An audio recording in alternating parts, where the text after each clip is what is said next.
What's going on, Nerd Squad, and welcome back to Top 10 Nerd. We're back today with a part 2. You know what you're in for because you already clicked this video and you read the title. The Marvel Cinematic Universe is full of amazing moments, but given its grand scale and the fact that there's so many directors that come in and out throughout this long story, mistakes are bound to happen. So here to break down 10 more moments from the MCU that Marvel wants you to forget about, I'm Taylor McWatters. Let's count them down. Number 10, Gamora's origins. Gamora is a character whose past is a little confusing in the MCU, and now with her sort of back with the Guardians of the Galaxy post-Endgame, I'm pretty sure it's about to get a little more weird. In the first Guardians movie, Gamora explains her childhood. It's brutal. She says that when Thanos took over her homeworld, he actually killed her parents in front of her, and then he tortured her and then turned her into a weapon. Even John C. Reilly, the Nova Corpsman, was like, yeah, Gamora is the last of her species. But come Infinity War, the flashback is much different than we thought. We see her childhood and we see her get taken by Thanos, but half the population survived, because by the time we get to Infinity War, that's his clear motive, wiping out half the planet's life. Now the children born then have known nothing but full bellies and clear skies. Apparently, it's a paradise. So her origins are still a little confusing. Does she have anyone left? So are they alive and hanging out by the beach sipping cocktails, or is she really the only last of them?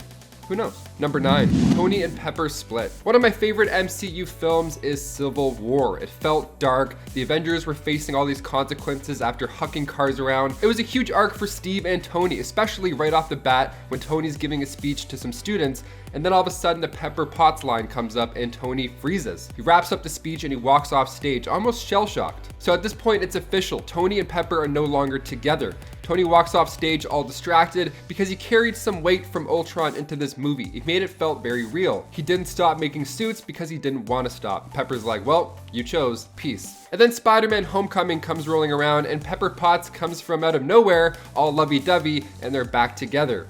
They're waiting for Spider-Man to announce his new Avenger status. It's like a big moment. It's almost like they haven't even been split up. In fact, it seems that they're better than ever because Tony pulls out a ring and just casually proposes to Pepper. What if Spider-Man did decide that he wanted to come out as an Avenger that day? When would Tony have proposed instead? Can we see that scene? Sounds pretty lovely. And before we continue on with this list, guys, if you want to go ahead and give this video a thumbs up, that would be awesome. It really does help us out a lot, especially while we're working from home. You guys are the best. Thank you so much for your support. Now let's get right back into this MCU list. Number 8, 2 AntMans. The final act of Avengers Endgame is an absolute roller coaster of emotions. Once Hulk snaps the world back, all of our heroes reunite, Cap says Avengers assemble, and it's just a great time after that. Right off the bat, we get a super long one take bouncing from one character to another, an Avengers tradition at this point. And while these fight scenes are quite the spectacle, it's sometimes hard to keep track of where everybody is. And this goes for the people making the movies as well, it seems. Especially Ant-Man. Even when he's giant, he's still hard to track down. At the 2-hour and 23 mark, Black Panther is running with the gauntlet through the battlefield, and in the background, we see Giant Man pushing a Chitauri Leviathan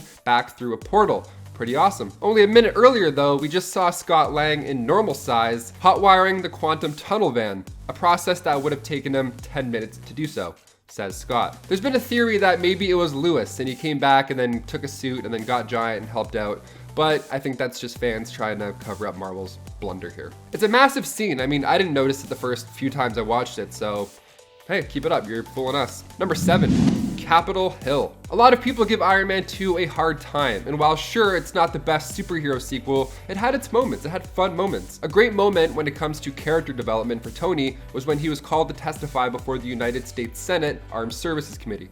So Senator Stern demanded that Stark handed over his armor tech for military use. Tony then responds in a powerful way. He says that his suit and him are the same concept, and to give it over would be to turn himself over, which is not going to happen. He is Iron Man. Plus, this is the same scene where we're introduced to Don Cheadle as the new Rhodey. It's a pretty big Marvel moment that takes place on Capitol Hill, except Capital is spelled incorrectly. I mean, hey, the YouTubers were probably too excited to upload the footage, and spelling mistakes happen all the time, even in a $200 million movie. Mistakes still happen. Number 6, Nick Fury's eye. Nick Fury has been there from the beginning of the MCU. Since that first Iron Man after credit scene, fans have been happy to see him reappear, even if it's just for a quick chat at a donut shop. His look is memorable too. I mean, for one, he's Samuel L. Jackson, so you're not really gonna forget him. And two, it's the eye patch, it's his character, he's so unique. Seeing him without one in Captain Marvel was almost weird. Fortunately, we got to see the origin to the eye patch, which was being teased since Captain America and the Winter Soldier. In that film, he said, "Last time I trusted somebody, I lost an eye." So, come Captain Marvel, it's time for some answers. Here we go. His eye then was scratched out from Goose, our furry alien friend. Yeah, it left a scratch that eventually blinded him. Yet in Captain America, the Winter Soldier, there's a photo showing of Fury being sworn in as SHIELD director, with both eyes looking quite normal. Number 5. Doctor Strange. One of the best parts of the MCU is how much they like to tease their upcoming stuff. It gets you excited. I mean, the after credit scenes are so common now that if you leave during the credits on opening night, you're just gonna have like 200 people yelling at you through their Iron Man masks. They're gonna be hucking popcorn at you. You're gonna be the laughing stock. Now, some of these nods can be a little confusing though, considering the timeline when you look at it in the grand scheme of things. Like in Captain America, the Winter Soldier, again, Jasper Sitwell explains Project Insight and how it keeps an eye on these powerful individuals, like these threats. He mentions Bruce Banner, the Hulk, and Stephen Strange. It's a cool moment that tells us that Doctor Strange is indeed in the MCU. It's fun. I remember the theaters, there was a little buzz going around as soon as he said it. It's cool. But right before Strange even gets into that car accident that makes him become the powerful Doctor Strange, he gets a call about Rhodey when he fell during the airport battle in Civil War. Now, it's not confirmed, but it sure does sound a lot like Rhodey and his conditions. Listing Strange was a cool shout out, but I don't think Zola's algorithm knew enough about him to be considered a threat.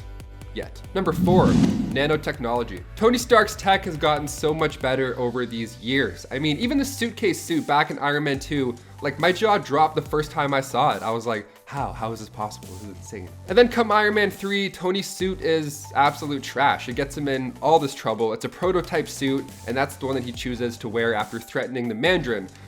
Weird flex, but okay, sure, we'll go with it. Also, Iron Man 3 wasn't a bad movie at all. It was fine. Doesn't make sense in the timeline really, but it's fine, it's fine. But come Infinity War, all Tony needs to suit up now is his arc reactor. It just houses nanotechs that form around his body. It's awesome. So he goes from wearing a jumpsuit to being fully protected in a split second.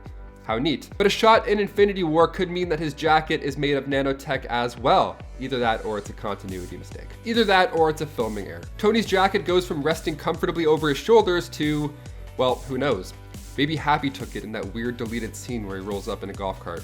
I'm glad they didn't keep that one. That was weird. Number 3, Cap's shield. Peter Parker is quite brilliant. So when he calls out Cap's shield and says that it doesn't obey the laws of physics at all, the kid's probably onto something. In the first Captain America, Peggy describes the properties of the vibranium shield. It's completely vibration absorbent. This is proven when Peggy then shoots at the shield numerous times and the bullets just fall to the ground, while the shield remains intact.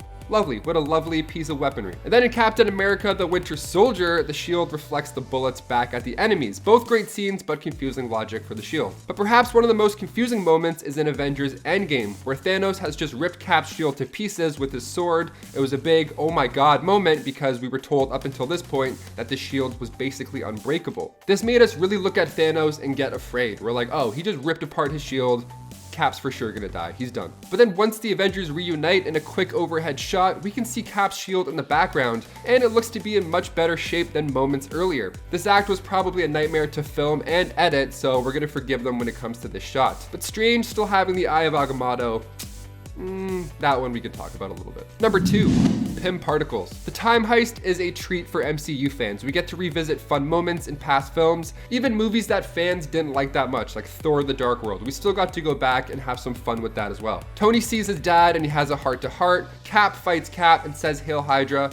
It's awesome. The fans went nuts. It was a great time. Each member is given a Pym particle for said heist. They make it known that this is a factor, that they're low on Pym particles. The reason Cap and Tony have to go back even further during the heist is to get more particles. Yet before they do so in the Avengers Tower, Scott is shrunken down.